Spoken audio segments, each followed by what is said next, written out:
había un boquete, me habían hecho un atentado de bomba. ¿Por qué? Por enseñar filosofía y liberación. La dictadura militar en un país del sur, uno puede perder la vida por estas cosas, y si no la perdí es porque teníamos los dormitorios al fondo. Pero voy a traer mi filosofía del derecho de Hegel y se la voy a mostrar para que vean lo que es un libro consagrado, porque está roto. Y entonces yo digo, ¿está roto? Por la bomba. Nunca he visto un libro roto por una bomba de un filósofo. Y no hay ningún otro libro en la historia de la humanidad. A ver, los filósofos, ¿se recuerdan a ustedes algún filósofo que haya sido objeto de un atentado de bomba? Lo han matado a los filósofos, sí. Lo han torturado, sí. Le han hecho muchas cosas, pero no se tiraban bombas. Soy el primero. Digo, porque hablo con autoridad. Entonces, no es fácil decir las cosas, es ahora fácil. Pero hace unos meses no era tan fácil. Y muchos alumnos, para poder un día tener un puesto, no siguen a los críticos, porque después, ¿cómo consigo un trabajo? Pero se olvidan que los maestros que se comprometieron jóvenes pasaron muchos años sin trabajo, hasta que por fin, por error, lograron algunos y ahí pudieron continuar la tarea. Entonces, se trata de la desconstrucción del sistema. Y es el momento revolucionario, si quieren, pero no necesariamente instantánea la revolución, sino que se va realizando lentamente. Y no se puede en un instante hacer todo lo que uno querría, porque a veces no hay condiciones. Algunos dicen, el gobierno actual es capitalista. Ciertamente. Y como un profesor que ha escrito tanto de Marx y conoce tanto de Marx puede apoyar un proceso así? Porque es lo posible. A mis amigos zapatistas, los cuales siempre los hago quedar bien, porque son grandes personajes, no entienden esto. Creen que ahora y aquí hay que hacer una revolución a lo Lenin. No se puede. Esto más allá de la factibilidad. La política es lo posible. Pero cuidado, no lo posible, puramente posible, sin principios ni proyectos, sino lo posible como capacidad de ir creciendo y profundizando y formulando algo. Entonces, la filosofía política que yo intento va a dar frutos, no sé cuánto, quizás en un siglo, porque no se puede realizar un instante, y la posición geopolítica de México es la más incómoda en la historia universal hoy. ¿Exagero? Somos fronterizos con la potencia nuclear más grande de la Tierra. Los canadienses, como piensan igual, no hay problema. Ellos sacan provecho y ponen minas, explotación minera en todo el mundo, y tienen pocos habitantes y mucho dinero los canadienses. Nosotros tenemos muchos habitantes y nos han sacado todas las minas y estamos en la pobreza. Pero además tenemos un país al lado. Cuidado. Entonces, tenemos que tener una filosofía política y una teoría política de un realismo crítico, serio. Pero a la extrema izquierda le gustaría ir más rápido. Ni Evo Morales, que es la revolución más lograda en América Latina, ha podido ir más rápido. y ha hecho transformaciones muy profundas, pero todavía ni siquiera ha podido superar el neoliberalismo. Va poco a poco avanzando. Y entonces, pues si ustedes hablan con García Linera, un gran marxista, vicepresidente del país, bueno, era un marxista revolucionario, guerrillero, estuvo preso. Yo por casualidad, como alguna vez les dije, lo visité cuando estaba preso en La Paz y lo fui a visitar. Pero él no imaginaba que iba a ser vicepresidente de Evo Morales, un indígena, y que ahora tenía que ver lo posible, pero lo máximo posible, pero no lo imposible. Entonces, ahí viene la factibilidad. Destruir el sistema, pero dentro de la factibilidad. Por ejemplo, dentro de la factibilidad, en otras épocas, aún había una revolución armada. Hidalgo era, me acuerdo que cuando salió el zapatismo y hizo la declaración contra el ejército, Octavio Paz publicó un artículo en contra de la violencia y condenó a esos indígenas que se levantaban. Para él, la violencia era una falta moral, sea la que fuera. Y yo entonces decía, ¿pero cómo? Entonces Hidalgo era malo, porque se levantó por las armas. Pero lo levantarse por las armas cuando no es posible, lo aprendió el zapatismo a 2 semanas. En 2 semanas se transformó de foquista en realista. Eran guerrilleros foquistas. El último proyecto foquista latinoamericano de guerrilla fue el zapatismo. Y fue el primer proyecto de una lucha a largo plazo, donde había que afianzar los logros y ir derrotando el sistema poco a poco. Pero por ahí se levantaba en contra de la política electoralera. ¿De qué otra manera usted derrota a una democracia liberal apoyado por el capitalismo nacional e internacional? ¿Ganando una elección? Ah, eso es descerebrado. ¿Han escuchado esta palabra? La usó el sub. ¿Cómo descerebrado, querido amigo? Yo te admiro, pero ahí no funciona tu teoría política. Debes entender que es un aliado a largo plazo. Entonces la política es compleja. Y esto es lo que a mí me interesa. Este tema de hoy es justamente repensar el proceso revolucionario, no instantáneo. Hacemos la revolución y del día a la noche estamos en un nuevo sistema. No, nunca ha pasado. Doctor, perdón, quedan 10 minutos. ¿Sí? 10 minutos. Ah, sí. Yo creía que me hacía una pregunta. Está bien. Pero de paso, ya que estamos, yo 15 minutos tengo acá. ¿Alguno que haga una pregunta hoy ya que rompió el... ¿Sí? Tú. Sí, bueno, la iba a pensar más para usar, pero porque sí hay usted empezó criticando la cuestión de Europa en América y el encuentro que ahorita se va a venir en los y demás, pero luego parece que es como una apología pues sí, de la liberación o de la política de liberación que se hizo en el inicio del cristianismo. Entonces yo estaba pensando, pues, no solamente a partir de las clases de ustedes, sino hay otras religiones, digamos, por ejemplo el lamaísmo o el budismo o el hinduismo, que son más complejas y responden a un medio ambiente distinto, mucho más complejo, no son religiones del desierto.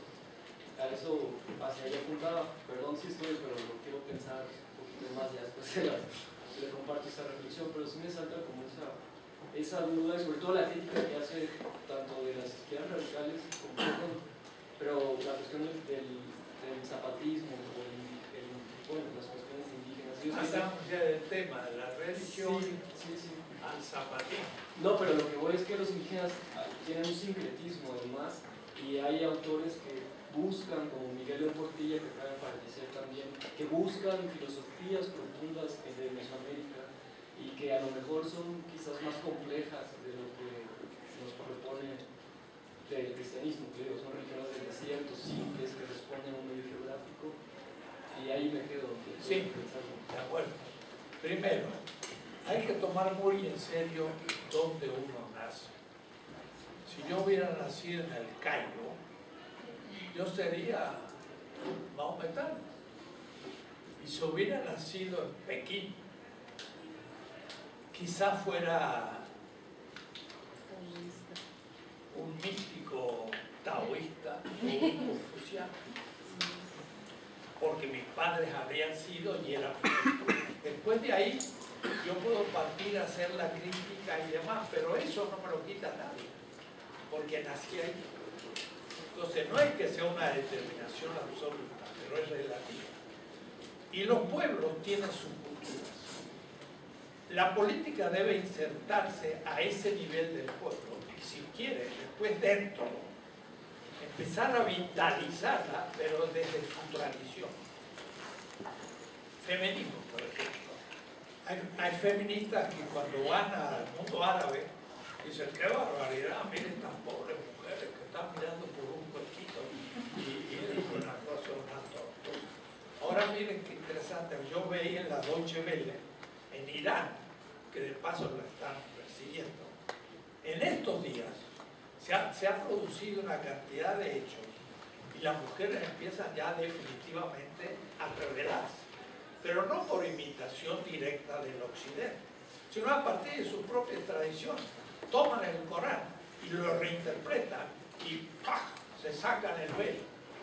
Y entonces hay unos programas que se pasan en los celulares donde van mujeres con su velo hacia la playa y en un momento se sacan eso, se las ve de espalda y empiezan a saltar y danzar con su velo en la mano, ya sin velo.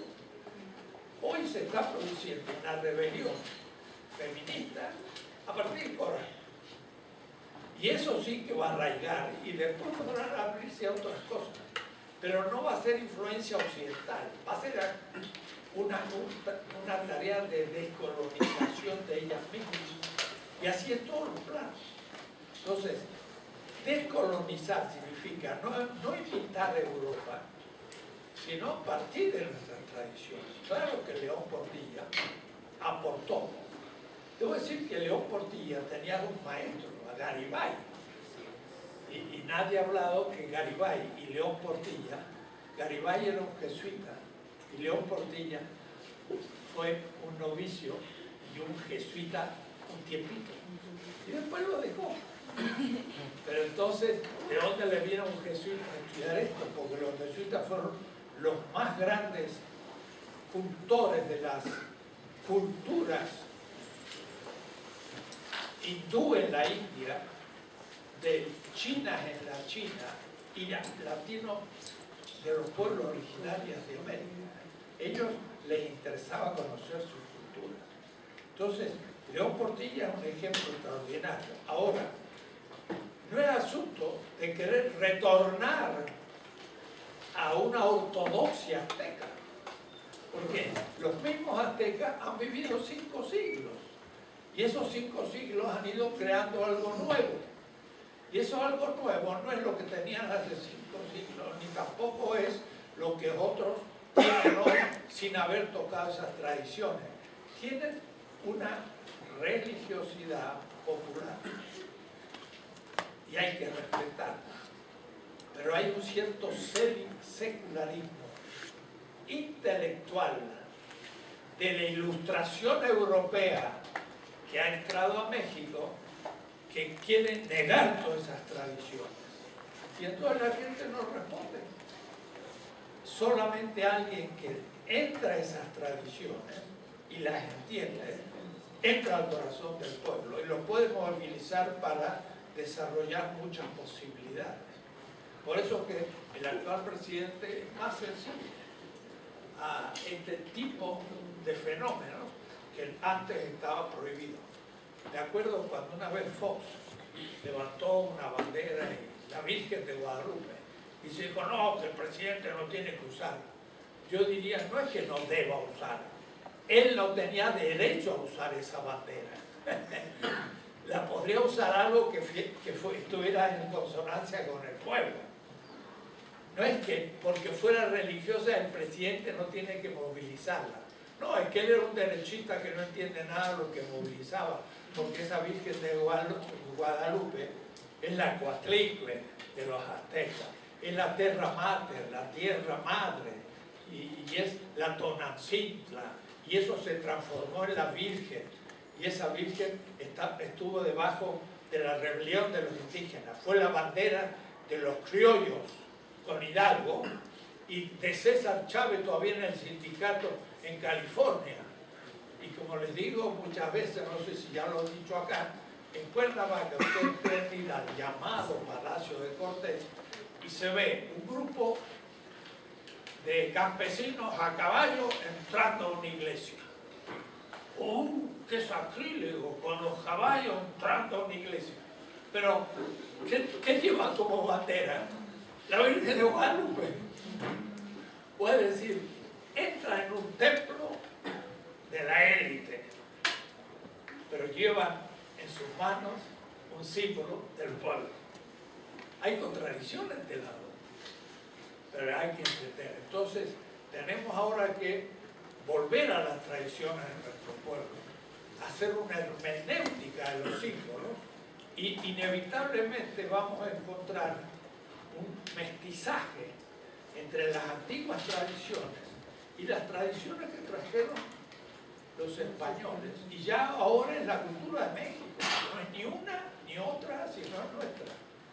Y hay que tomar en serio, y yo creo que León Portilla aportó muchísimo, justamente mostrando las tradiciones indígenas. Hay que seguir, sin embargo, la tarea. En su libro famoso que yo leí, joven, No en México, la filosofía náhuatl, me llamó la atención lo siguiente. Toda la terminología que él usa es azteca,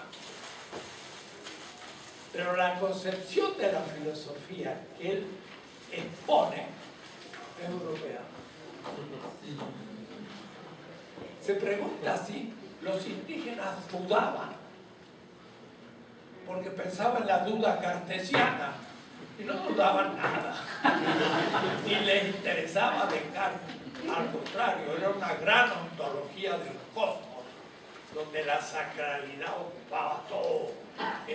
Hegel explicaba mejor esa filosofía que Descartes. Quiere decir que se puede mejorar todavía. Y claro, lo va a mejorar mucho más un indígena que tenga la lengua materna. Ahora, él lo logró dominar enormemente, pero hay cositas todavía que podemos seguir agregando. Él habló del encuentro de dos culturas en el 92. Yo dije, vaya cultura, uno mató al otro. No fue un encuentro al otro, fue un genocidio. Y León Portilla quería un poco arreglar el tema. No se puede. Los indígenas fueron destruidos. Los grandes sabios fueron asesinados.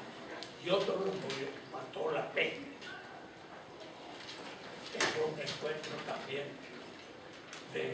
biológico, que después empiezan a reponer demográficamente. Yo trabajé en mi tesis doctoral la defensa de los indígenas por parte de una institución colonial, y leí entonces millares de documentos del archivo de cómo fueron tratados. Era terrible. Cómo el encomendero trataba a las indias aunque estuvieran casadas, y a las doncellas, cómo se amancebaban con ellas, y las trataban como, qué decir, sirvientas, como esclavos, o como dice Bartolomé Las, peor que el estiércol de las plazas, porque el estiércol todavía lo recojo para meterlo en la agricultura, pero un indio muerto no lo recogía nadie, se podría en la plaza. Bartolomé Las habla con una violencia que los españoles no pudieron soportar. Dijeron, Bartolomé está loco. Ahora decimos, tenía razón. Y fue muy duro con los españoles y tenemos que volver a eso. Nuestra filosofía, historia. ¿Qué pasa? Tengo 5 minutos. 2 compañeros de historia hicieron muy interesante diálogo, porque acá hay filósofos, hay sociólogos, historiadores. ¿Alguno habló sobre la objetividad de la historia o no? Pues yo tengo un texto largo sobre este tema. Miren qué cosa. Los conservadores también de esta facultad creen que hay una visión objetiva de la historia sin valoración, diría Max Weber. Decir eso es una contradicción en los términos. ¿Por qué? Porque los hechos históricos son constituidos como objeto de la ciencia por un sujeto científico.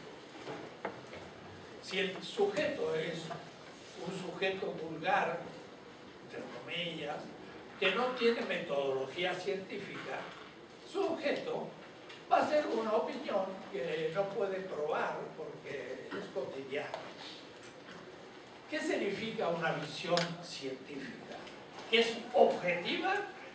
No, ningún texto deja de ser objetivo cuando yo lo leo. Podría no ser objetivo si lo quemo, entonces ahí ya no es objeto. Pero si tomo un texto, ya es objeto de un sujeto, pero se dice que es científico cuando el que lee tiene una subjetividad metódica que le permite probar el sentido de aquello que lee. Pero no es una visión objetiva en sí, sino que es una objetividad creada por un sujeto científico. Es subjetividad que crea una objetividad. Entonces yo estudiaba, por ejemplo, cartas y quería ver cómo trataban los indígenas. Y muchas veces la carta no decía nada, y sin embargo en ese momento, en ese lugar había problemas, y la carta no decía nada. Entonces a mí me decía mucho el texto. La ignorancia y el no tocar un tema que era muy actual en ese momento, en ese lugar, significaba que para ese autor del texto no le interesaba para nada a los indígenas. Era un texto dominador. En la ausencia misma se ve.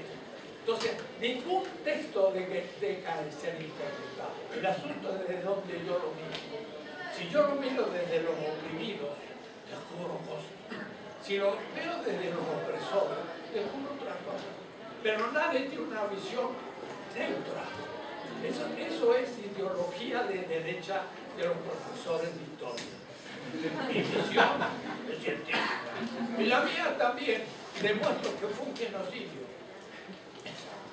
Y el otro dice que no, que fue una lucha civil interna entre indios con el mismo documento. Entonces, podríamos seguir otra vez, pero es muy importante ver que gran parte de nuestros profesores son eurocéntricos y coloniales, piensan como un europeo, no como un mexicano. Hay que decolonizar la ciencia.